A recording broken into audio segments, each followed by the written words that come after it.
Subscribe करें हमारे अपने यूट्यूब चैनल आमी तैयारी को और प्रेस करें बेल आइकन, जिससे आपको हमारे चैनल से रिलेटेड अपडेट्स सबसे पहले मिल सके।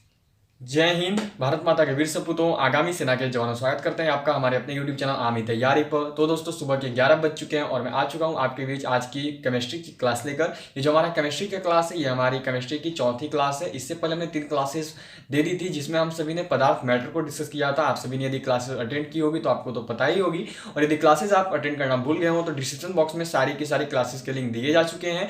आप इस वीडियो को एंड तक देखने के बाद उन्हें जाकर एंजॉय जरूर कर लेना, उनसे उनकी आपकी क्लासेस अटेंड जरूर कर लेना। अब देखो, बात आती है कि हमारी जो क्लासेज है वो रोज फिजिक्स की आ रही है सुबह 8 बजे, केमिस्ट्री की सुबह 11 बजे, जीके की क्लास रोज दोपहर 2 बजे, और आपकी शाम में आ रही है 5 बजे जीके की क्लास, बायोलॉजी की क्लास रोज दोपहर 2 बजे, और आपकी जो मैथ की क्लास है वो आती है हर रात को 9 बजे, हर दिन रात को 9 बजे आती है। तो सारी क्लासेस को अटेंड जरूर करो, क्योंकि जो भी क्लासेस लाई जा रही हैं और उनमें जो भी टॉपिक्स बताई जा रही हैं वो वही टॉपिक्स हैं जिनसे कि आपके आर्मी के एग्जाम्स में क्वेश्चंस पूछे जाते हैं, और काफ़ी इंपॉर्टेंट टॉपिक्स हैं आपके लिए। तो क्लासेज अटेंड जरूर करो। देखो, मैं आपसे ये बोलूंगा कि अगर आप हमारी क्लासेस अटेंड करते हो तो आप मिनिमम 45 टच कैसे भी कर लोगे 50 क्वेश्चंस में से, लेकिन आपको क्लासेस अटेंड करनी होगी। ये जो हमारी क्लासेज है वो सारी ट्रेड्स के लिए, कोई ऐसा नहीं है किसी एक स्पेशल ट्रेड का है, सारी ट्रेड्स के, चाहे आप टेक्निकल से हो, चाहे नर्सिंग असिस्टेंट, या फिर आप क्लर्क हो, आप ट्रेडमैन हो, आप वुमेन मिलिट्री पुलिस हो, आप जीडी हो, कोई फर्क नहीं है, सभी का सेम। एसएससी जीडी भी आने वाली है, उसकी भी सिलेबस बिल्कुल सेम है। तो सभी के लिए हमारी ऑनलाइन क्लासेस चल रही हैं। और देखो, ये जो क्लासेज हैं ये आपकी बिल्कुल नए सिलेबस पर है, तो सारी क्लासेस को अटेंड जरूर करो, क्योंकि जो भी टॉपिक्स आपको बताई जा रही है वो केवल वही टॉपिक्स बताई जा रही है जो कि आपके आर्मी के एग्जाम्स में पूछी जाती हैं। तो सारी क्लासेस अटेंड करो, और यदि चैनल पर नए हैं तो चैनल को सब्सक्राइब करके बेल आइकन जरूर प्रेस कर दे, जितना हो सके हमारी क्लासेस को शेयर करें। देखिए, आज हम सभी जो है डिस्कस करने वाले हैं केमिस्ट्री में परमाणु को। पिछले हमने हमारी जो 3 क्लासेस थी वो आई थी आपके पदार्थ मैटर पे। आज से हमारी स्टार्ट हो रही है परमाणु, एटम, जिसे हम सभी परमाणु के बारे में जानेंगे, अणु के बारे में जानेंगे, इलेक्ट्रॉन, प्रोटॉन, न्यूट्रॉन, इन सभी के बारे में जान लेंगे। परमाणु संख्या कुल 20 से 25 तत्वों के बारे में जानेंगे। फिर उसके बाद द्रव्यमान संख्या होती है, उन सभी के बारे में भी जान लेंगे। समस्थानिक, संभारिक, क्या सारी चीजें हम लोग अपने इस परमाणु वाले टॉपिक में, एटम वाले टॉपिक में देखने वाले हैं। तो ये काफी इंपॉर्टेंट है आपके आर्मी के एग्जाम से रिलेटेड। तो हमारी क्लासेस को अटेंड जरूर करो, क्योंकि देखो बिल्कुल नए सिलेबस बेस पे आपकी क्लासेस लाई जा रही है, और केवल आर्मी एंड एसएससी जीडी के लिए ही डेडिकेटेड है हमारी क्लासेस। तो सारी क्लासेस को ज्वाइन जरूर करो, जितना हो सके अपने और दोस्तों को भी जोड़ लो हमारी क्लास के साथ। तो देखिए, हमारी परमाणु है, इसमें देखो स्टार्ट हम सब करने वाले हैं। अब देखिए, हमारी जो क्लासेज है इसमें हम सब सारी की सारी चीजें जानेंगे। कुछ ऐसा नहीं है कि कुछ चीजें पढ़ लेंगे, कुछ को नहीं पढ़ेंगे, एकदम डीपली कवर अप करते चलेंगे। एक एक चीज को हम लोग को पढ़ लेना है, ताकि जब एग्जाम में जाए तो हमारा सीधा जवाब ये होना चाहिए आर्मी को कि तू पूछ क्या पूछेगा, अपन सारी चीजें पढ़कर आए हुए हैं। ठीक है, अपने को सीधा यही बोलना है कि आर्मी का पेपर देखना है, देखे भी या फिर नहीं भी देखे, सीधे रिटर्न में जाना और यही बोलना है अपने को कि तू पूछ, तू कहां से पूछता है भाई, अपन तो सब कुछ पढ़ के आए हुए हैं और क्लियर होगा, इसका प्रॉमिस मैं आपसे करता हूं। आपको फिजिकल का प्रैक्टिस खुद से करो, मेडिकल शरीर अपना शरीर बचा कर रखो, उसके हार्स मत करो, कुछ उसमें हानि मत पहुंचाओ। बाकी रिटर्न का जिम्मेवारी आप मुझ पर छोड़ दो, रिटर्न की तैयारी आपका मैं करवाऊंगा, और मैं आपसे प्रॉमिस करता हूं कि 50 में से आपके कम से कम 45 मार्क्स आएंगे, यदि आप हमारी क्लासेस को जैसे जैसे बताई जा रही है वैसे वैसे अटेंड करते चलो, सारी क्लासेस को देखते रहोगे तो। ठीक है, तो सारी क्लासेस को अटेंड जरूर करना। अब देखो परमाणु, तो परमाणु स्टार्ट हो और परमाणु के बारे में नहीं जानेंगे तो सबसे बड़ी बेवकूफी है ना। तो इसीलिए सबसे पहले परमाणु को ही जान लेंगे कि परमाणु क्या है। ठीक है, इसी को सबसे पहले डिस्कस करते हैं। परमाणु, एटम्स क्या है, इसी को सबसे पहले हम लोग समझ लेंगे। अब देखिए परमाणु, ठीक है, तो परमाणु क्या है, तो डेफिनेशन लिख रहा हूं कि परमाणु, ठीक है, क्या है डेफिनेशन परमाणु का। तो परमाणु का जो डेफिनेशन है वो है आपका कि परमाणु किसी तत्व का, परमाणु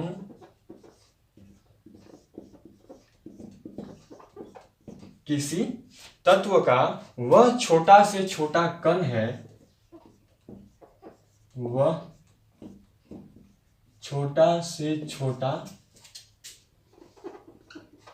कण है, वह छोटा से छोटा कण है जो किसी भी रासायनिक अभिक्रिया में भाग ले सकता है, जो किसी भी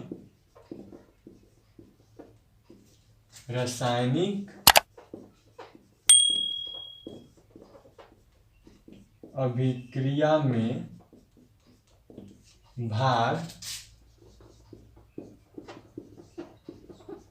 ले सकता है, ठीक है, ले सकता है, परंतु स्वतंत्र अवस्था में नहीं रह सकता। देखो ये चीज तो जरूरी नहीं है, ये आपकी आने की एग्जाम में नहीं पूछी जाएगी, लेकिन जो भी चीजें कर रहे हैं उसको थोड़ी अच्छे से ही करते चले। नहीं रह सकता है, ये आपका डिफिनेशन तो नहीं पूछा जाएगा, बिल्कुल भी नहीं ऐसा चीज आएगा, ठीक है। लेकिन परमाणु और अणु दो चीजें ऐसे हैं कि परमाणु के बारे में जान रहे हैं तो थोड़ा सा उनके बारे में भी जान लीजिए। परमाणु टॉपिक, एटम टॉपिक शुरू हुआ है हमारा, तो अब इन्हें परमाणु और अणु के बाद जो भी हमारे टॉपिक्स स्टार्ट होंगे वो आपके लिए बेहद इंपॉर्टेंट है, आपके एग्जाम से रिलेटेड। अब देखो परमाणु हो गया, अब थोड़ा सा अणु के बारे में भी जान लो, क्योंकि देखो आप सब नोट्स बना रहे हो, नोट्स तो करते ही चला, आप सब नोट्स बना रहे हो तो नोट्स में ऐसे लिखने काफी इंपॉर्टेंट होते हैं। मैं आपकी नोट्स ही बनवा रहा हूँ, ठीक है, नोट्स काफी इंपॉर्टेंट है। तो देखो अब क्या हो गया, किसी तत्व या यौगिक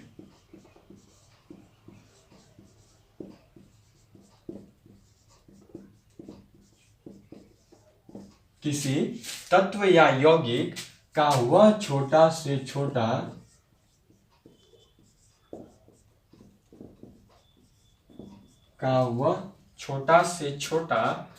कण जो स्वतंत्र अवस्था में रह सकता है, कण जो स्वतंत्र अवस्था में रह सकता है,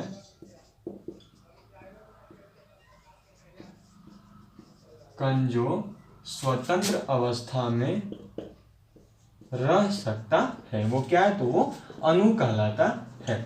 चलिए यहाँ पे जो है हमारा परमाणु और अणु, ये दो चीजें बिल्कुल तरीके से कंप्लीट हो चुकी हैं, बहुत ही अच्छी तरीके से। अब हम लोग क्या करेंगे कि अब जो है हम लोग यहाँ पे जानने वाले हैं आपका परमाणु संख्या को, ठीक है, किसको जानेंगे अब हम सब देख लो आपका जान लेते हैं, परमाणु और अणु हो गया। अब हम सब क्या करेंगे कि अब हम सब जान लेंगे यहाँ पे, चलिए इलेक्ट्रॉन ये सब को जान लेते हैं, परमाणु संख्या बाद में जानेंगे। पहले यहाँ तक आप सब नोट कर लो, नोट तो कर ही लिया होगा, तो मैं क्या करूंगा इसे यहाँ से इरेज कर दे रहा हूँ। अगर नोट ना कर पाए हो तो पीछे स्किप करके वीडियो को पॉज करके नोट कर लो, ठीक है। वैसे ही क्या करो, क्योंकि अलग से टाइम देना बेवकूफी है, ज्यादा समय वैसे हो जाता है। तो चलिए क्या करेंगे हम सब, इलेक्ट्रॉन, न्यूट्रॉन और प्रोटॉन को जानेंगे। क्या है ये सब चीजें, इन्हें समझेंगे, बहुत ही अच्छी तरीके से जानेंगे, ठीक है, वैसे ही नोट्स जैसा बनाकर। चलिए तो यहाँ पे क्या हो गया आपका, तो यहाँ पे अब हमारा हो जाएगा इलेक्ट्रॉन, ठीक है।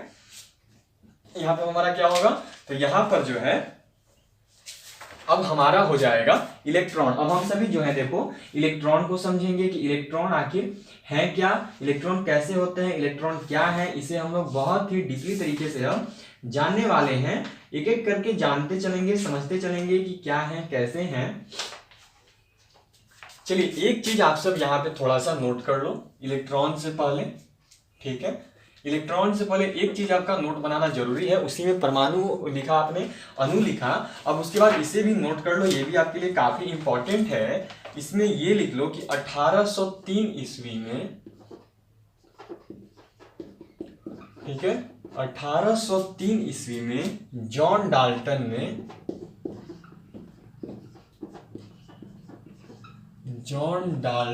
ने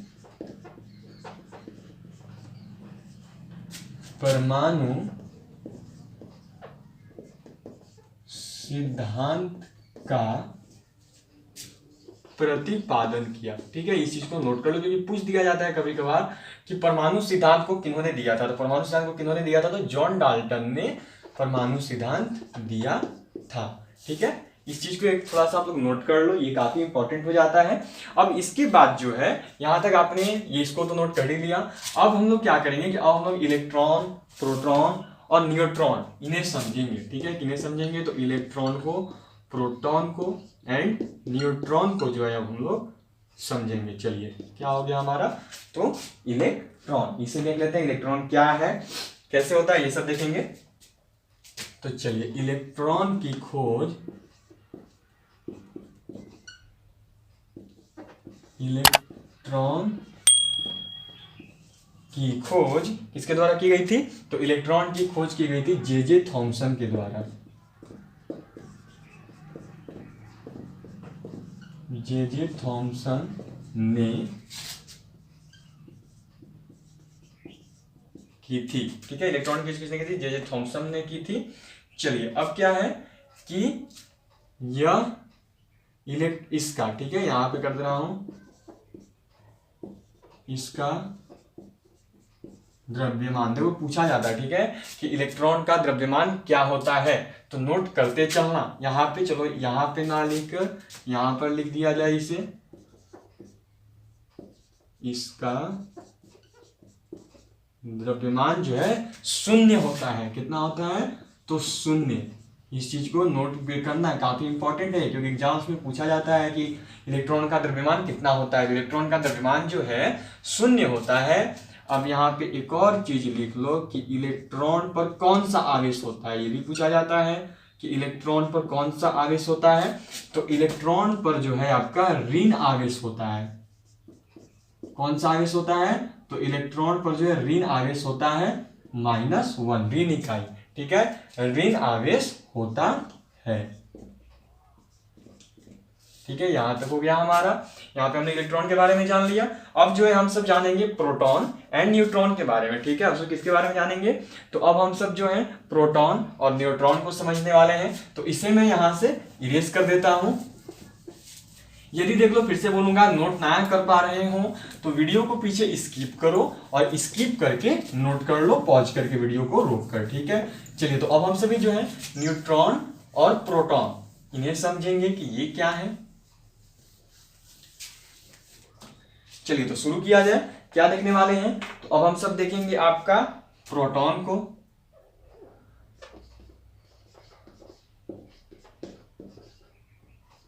चलिए, अब हम सब जो है प्रोटॉन देख लेते हैं। तो प्रोटॉन में क्या हो गया कि परमाणु के अंदर, ठीक है,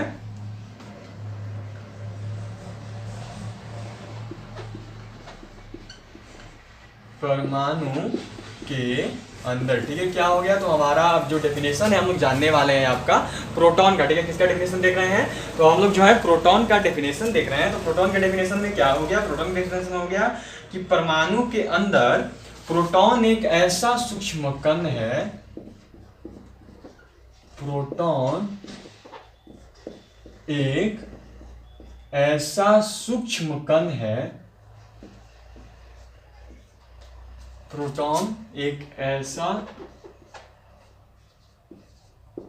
सूक्ष्म कण है जिसका सापेक्ष द्रव्यमान, जिसका सापेक्ष द्रव्यमान हाइड्रोजन परमाणु के द्रव्यमान, जिसका सापेक्ष द्रव्यमान हाइड्रोजन परमाणु के द्रव्यमान, ठीक है, जिसका सापेक्ष द्रव्यमान हाइड्रोजन परमाणु के द्रव्यमान के लगभग बराबर होता है, के लगभग बराबर होता है। ठीक है, अब क्या हो गया, तो इसका देख लेते हैं यहाँ पे। ठीक है, यहाँ पे लिख रहा हूं मैं कि प्रोटॉन पर कौन सा आवेश होता है, तो प्रोटॉन पर जो है आपका धन आवेश होता है। ठीक है, धन आवेश मतलब कि +1 इकाई होता है। ठीक है, प्रोटॉन पर जो है आपका धन आवेश होता है। अब देखिए, प्रोटॉन की खोज किन्होंने की थी, इस चीज को भी जान लिया जाए। तो प्रोटॉन की खोज गोल्ड स्टीन ने की थी। किन्होंने, तो गोल्ड स्टीन ने की थी। चलिए, हम सभी ने क्या क्या जान लिया, तो इसमें सबसे पहले तो हमने जान लिया कि आपका प्रोटॉन पर धन आवेश होता है। जिस तरह इलेक्ट्रॉन का पता था, इलेक्ट्रॉन पर क्या लिखा था मैंने, ऋण आवेश। इलेक्ट्रॉन पे क्या होता है, ऋण आवेश होता है। उसी तरह प्रोटॉन पे क्या है, तो प्रोटॉन पे धन आवेश होता है। और प्रोटॉन की खोज किन्होंने किया था, तो प्रोटॉन की खोज जो है गोल्ड स्टीन ने किया था। अब देखिए, यहाँ पर जो हमारा प्रोटॉन भी क्लियर अप हो गया। अब हम लोग जो है न्यूट्रॉन देख लेंगे। किसको देखेंगे, न्यूट्रॉन को जानेंगे कि न्यूट्रॉन क्या है। न्यूट्रॉन की परिभाषा को हम लोग बहुत ही डीपली तरीके से समझेंगे। तो वीडियो को पॉज करके आप पीछे स्किप करके नोट कर लेना। इरेज कर रहा हूं मैं।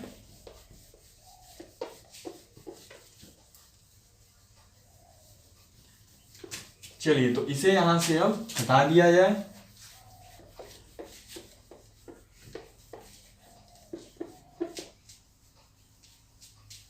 अब क्या है, तो प्रोटॉन के बाद है आपका न्यूट्रॉन। ठीक है, क्या चीज जानेंगे अब हम सब? अब हम सब जानेंगे न्यूट्रॉन को। चलिए, तो अब जो है न्यूट्रॉन को समझा जाए कि न्यूट्रॉन क्या है। तो न्यूट्रॉन के लिए ये हो गया हमारा कि परमाणु के अंदर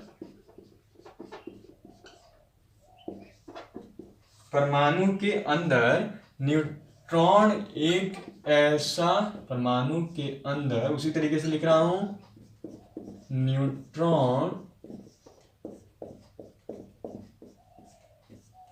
एक ऐसा सूक्ष्म कण है,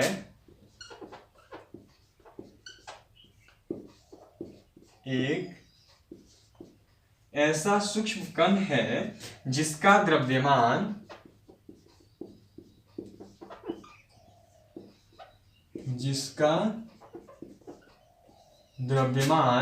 न्यूट्रॉन के द्रव्यमान के, जिसका द्रव्यमान, ठीक है, जिसका द्रव्यमान प्रोटॉन के द्रव्यमान के,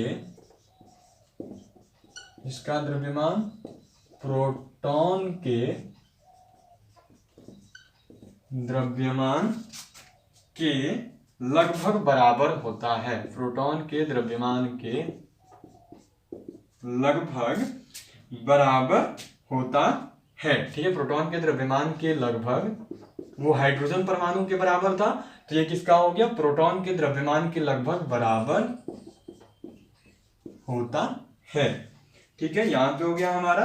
अब देखिए इस पर कोई आवेश, तो देखिए न्यूट्रॉन पर इसका आवेश देख लेते हैं। न्यूट्रॉन पर कोई आवेश नहीं होता है। ठीक है, न्यूट्रॉन पर जो है आपका कोई भी आवेश नहीं होता है। जिस तरह जानेंगे इलेक्ट्रॉन पे ऋण आवेश, प्रोटॉन पे धन आवेश, लेकिन न्यूट्रॉन पे जो है कोई भी आवेश नहीं होता है। ठीक है, जान लिए थे प्रोटॉन, इलेक्ट्रॉन पे क्या होता है तो ऋण आवेश, प्रोटॉन पे क्या होता है तो धन आवेश। उसी प्रकार न्यूट्रॉन पे जो है कोई भी आवेश नहीं होता है। अब यहाँ पे एक चीज आप सब लिख लो कि इसकी खोज किसने की थी। तो देखो न्यूट्रॉन की खोज, ठीक है, क्या हो गया हमारा, तो हम सब जानेंगे अब कि न्यूट्रॉन की खोज किन्होंने की थी। तो न्यूट्रॉन की खोज जेम्स चैडविक ने की थी। किन्होंने? तो जेम्स चैडविक। ठीक है, जेम्स चैडविक ने की थी। आपको ये केवल चैडविक भी लिखा हुआ मिल सकता है, तो इसको ध्यान में रखना है। ठीक है, चलो, तो यहाँ पे हमने जान लिया न्यूट्रॉन को भी, इलेक्ट्रॉन को भी, प्रोटॉन को भी, इन तीनों को हमने जान लिया है। अब हम लोग जो है परमाणु संख्या और द्रव्यमान संख्या को समझेंगे कि परमाणु संख्या और द्रव्यमान संख्या क्या होता है। ठीक है, चलिए, तो अब हम सब जो है यहाँ पे जानने वाले हैं आपका परमाणु संख्या और द्रव्यमान संख्या को। चलिए, अब क्या करूंगा मैं कि मैं इसे इरेज करूंगा और अब जो है हम लोग देख लेंगे कि परमाणु संख्या क्या होता है और आपका द्रव्यमान संख्या जो है क्या होता है। तो चलिए इसे यहां से हटा दिया जाए।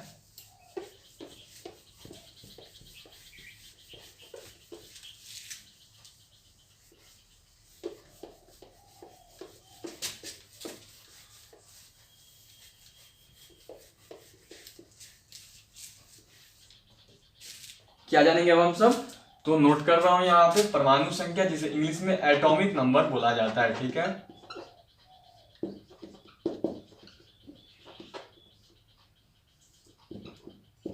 चलिए, तो परमाणु संख्या को जो है अब हम लोग समझ लेंगे। तो परमाणु संख्या लिख लीजिए आप सब, किसी तत्व के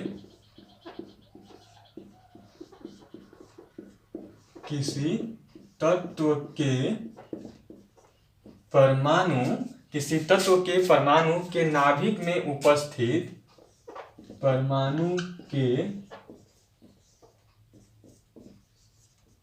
नाभिक में उपस्थित इकाई धन आवेशों की, इकाई धन आवेशों की कुल संख्या, ठीक है, इकाई धन आवेशों की कुल संख्या इकाई धन आवेशों की कुल संख्या। अब एक चीज बताओ कि किसी तत्व के परमाणु के नाभिक में उपस्थित इकाई धन आवेश किसका होता है? याद करो ध्यान से, इकाई धन आवेश किस चीज का होता है? तो अभी इलेक्ट्रॉन, प्रोटॉन और न्यूट्रॉन नोट किया आप सभी ने, उसमें से इकाई धन आवेश किसका था? तो था प्रोटॉन का। तो इस इकाई धन आवेशों की संख्या की जगह यहाँ पे हम क्या प्रोटॉन भी तो लिख ही सकते हैं ना। क्यों? क्योंकि नाभिक में किसका धन आवेश होता है? तो परमाणु के नाभिक में किसका धन आवेश होता है? तो परमाणु के नाभिक में धन आवेश होता है न्यूट्रॉन का।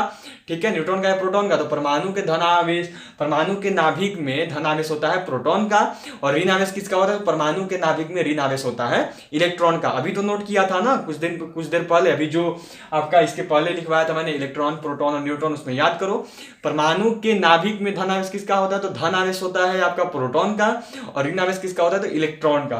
तो इस धन आवेश की जगह हम लोग प्रोटॉन भी लिख सकते हैं। तो वही लिख रहा हूं कि कुल संख्या या करके यहां पे लिख दे रहा हूं, या और में या में क्या लिखेंगे? तो या में लिख दे रहा हूं कि उस तत्व के नाभिक में, ठीक है, उस तत्व के नाभिक में, उस तत्व मतलब क्या है? देखो तत्व तो ही था ना, उस तत्व के नाभिक में उपस्थित, जिस तरह यहाँ पे धन आवेश था उसकी जगह क्या लिख सकते हैं? प्रोटॉन भी लिख सकते हैं। क्यों? क्योंकि धन आवेश किसका होता है? तो प्रोटॉन का होता है। नाभिक में उपस्थित प्रोटॉन की कुल संख्या, ठीक है, प्रोटॉन की कुल संख्या को उस तत्व की परमाणु संख्या कहते हैं। ठीक है, उस तत्व की परमाणु संख्या कहते हैं। यहां तक हो गया हमारा। चलिए अब जो है हमारा यहां तक क्लियर हो गया। परमाणु संख्या किसे कहते हैं उसका डेफिनेशन दे दिया। किसे कहते हैं परमाणु संख्या? तो किसी तत्व के परमाणु के नाभिक में उपस्थित इकाई धन आवेश की कुल संख्या। तो इकाई धन आवेश किसका होता है? तो इकाई धन आवेश होता है प्रोटॉन का। तो उसी को या करके एक और डेफिनेशन दे दिया कि या उस तत्व के नाभिक में उपस्थित प्रोटॉन की कुल संख्या को उस तत्व की परमाणु संख्या कहते हैं। ठीक है, अब एक चीज नोट करते चलते हैं कि परमाणु संख्या को किससे सूचित किया जाता है। तो लिख लो यहां पे, परमाणु संख्या को जेड द्वारा सूचित किया जाता है। किससे सूचित करते हैं परमाणु संख्या को? तो परमाणु संख्या को जेड द्वारा सूचित किया जाता है। यहां तक हो गया हमारा। किससे सूचित करते हैं? तो जेड से सूचित करते हैं। तो अब देखिए यहां पर मौलिक गुण के बारे में भी जान लीजिए। तो मौलिक गुण को समझिए कि किसी तत्व की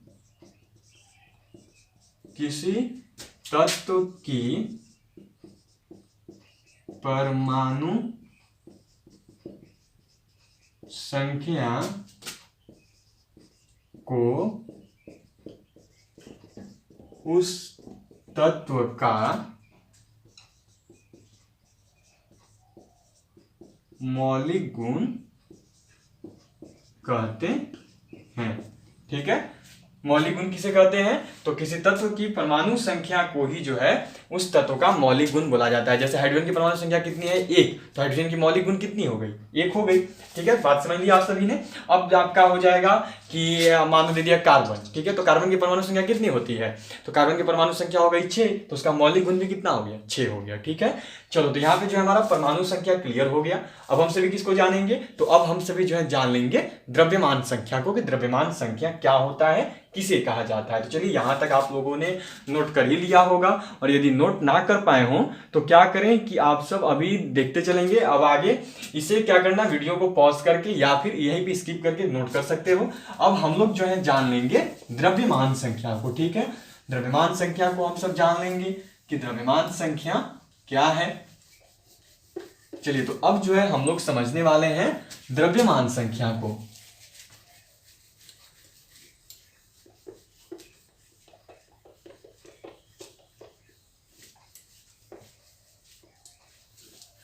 चलिए तो अब क्या हो गया हमारा? तो अब हमारा हो जाएगा द्रव्यमान संख्या, मास नंबर जिसको बोला जाता है। क्या? तो द्रव्यमान संख्या। ठीक है, द्रव्यमान संख्या। तो द्रव्यमान संख्या को देख लेंगे। अब द्रव्यमान संख्या में क्या होगा, ठीक है, तो इसमें लिख लीजिए कि किसी तत्व के परमाणु के नाभिक में उपस्थित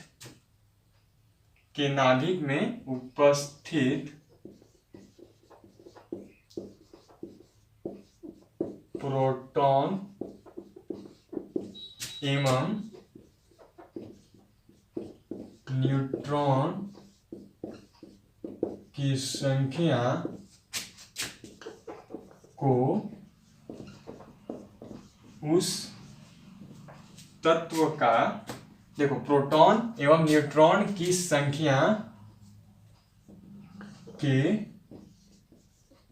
योगफल, ठीक है, के योगफल को उस तत्व का द्रव्यमान संख्या कहते हैं, को उस तत्व का द्रव्यमान संख्या कहते हैं। हम सभी ने जान लिया द्रव्यमान संख्या किसे कहते हैं। तो द्रव्यमान संख्या किसे कहते हैं, किसी तत्व के परमाणु के नाभिक में उपस्थित प्रोटॉन एवं न्यूट्रॉन की संख्या के योगफल, ठीक है, के नाभिक में उपस्थित प्रोटॉन एवं न्यूट्रॉन की संख्या के योगफल को उस तत्व का द्रव्यमान संख्या कहते हैं। अब देखिए यहां पे एक चीज लिख लो कि नाभिक में प्रोटॉन और न्यूट्रॉन, ठीक है, नाभिक में प्रोटॉन और न्यूट्रॉन के योग को न्यूक्लियोट्रॉन कहते हैं, ठीक है, क्या कहते हैं, तो न्यूक्लियॉन कहते हैं, को यहां पे लिख रहा हूं न्यूक्लियॉन कहते हैं, ठीक है। चलिए तो यहां पे जो है हमारा, तो द्रव्यमान संख्या किससे सूचित करते हैं, ए से सूचित करते हैं, ठीक है, दोनों को ए, द्रव्यमान संख्या को सूचित कर सकते हैं हम सब एम से, ठीक है, एटॉमिक नंबर को आपका हो जाता है ए से और द्रव्यमान संख्या को एम से। तो द्रव्यमान संख्या क्या हो गया, एम बराबर क्या निकला हमारा, तो प्रोटॉन एवं न्यूट्रॉन का योगफल। तो प्रोटॉन को पी से सूचित करते हैं और फिर उसके बाद हो गया आपका न्यूट्रॉन, तो न्यूट्रॉन को किससे सूचित करते हैं, एन से। तो प्रोटॉन एवं न्यूट्रॉन के योगफल को एम से मास, ठीक है, द्रव्यमान संख्या इस तरह से ज्ञात किया जाता है। तो चलिए आप सभी ने जान लिया कि क्या आपका किस प्रकार से, क्या है आपका परमाणु संख्या, क्या है आपका द्रव्यमान संख्या, न्यूट्रॉन क्या जान लिया हमने, न्यूक्लियॉन हो गया हमारा, प्रोटॉन और न्यूट्रॉन के योग को P+N। चलिए तो इसी के साथ हमारा जो है आज का क्लास यहीं पे समाप्त होता है। आज हम सभी ने काफी कुछ जान लिया, परमाणु के बारे में, अणु के बारे में जाना, इलेक्ट्रॉन के बारे में, प्रोटॉन के बारे में, न्यूट्रॉन के बारे में, और उसके बाद जान लिया हमने परमाणु संख्या और द्रव्यमान संख्या के बारे में, जो कि आपके काफी इंपॉर्टेंट है, इनसे क्वेश्चन जरूर किए जाते हैं, इलेक्ट्रॉन, प्रोटॉन और न्यूट्रॉन से जुड़े हुए। अब इसके बाद जो है हमारी जो कल की क्लास आएगी उसमें हम सभी परमाणु की, हमारी कल की भी क्लास होगी, उसमें हम सभी जानेंगे परमाणु, अलग अलग तत्वों के परमाणु संख्या और द्रव्यमान संख्या को, ठीक है, ये काफी इंपॉर्टेंट है आपका। और अलग अलग तत्वों के परमाणु संख्या और द्रव्यमान संख्या को जानने के बाद कल की ही क्लास में हम सब जो है समस्थानिक और संभारिक को समझ लेंगे। उसी के साथ जो है हमारा ये पदार्थ ये परमाणु वाला टॉपिक भी कंप्लीट हो जाएगा केमिस्ट्री का, और फिर जो है हमारा अलग टॉपिक स्टार्ट होगा। तो आज के लिए इतना ही, फिर मिलूंगा आपसे, कल मिलता हूं सुबह 11 बजे, जिसमें हम सभी कल केमिस्ट्री क्लास में मिलूंगा सुबह 11 बजे, या फिर कल फिजिक्स की क्लास में मिलूंगा सुबह आपसे 8 बजे। और कल जो केमिस्ट्री क्लास होगी हमारी, उसमें हम सभी जानने वाले हैं अलग अलग तत्वों के परमाणु संख्या, द्रव्यमान संख्या, समस्थानिक और संभारिक को। तो आज के लिए इतना ही। आप आज ही मुझे रात को 9 बजे ज्वाइन करो, जिसमें हम सभी आज मैथ की क्लास लेकर आए हुए होंगे, जिसमें आज मैं मैथ की क्लास लेकर आया हुआ हूँगा। मैथ की क्लास हम लोग करेंगे नंबर सिस्टम की, और फिर आप या फिर दोपहर में ज्वाइन कर सकते हो 2 बजे अंकित सर को, जिसमें बायोलॉजी क्लास होगी, और फिर 5 बजे उन्हीं को ज्वाइन करो जिसमें आपकी जीके क्लास होगी। तो अभी के लिए इतना ही, फिर मिलूंगा आपसे, तब तक के लिए जय हिंद, जय भारत।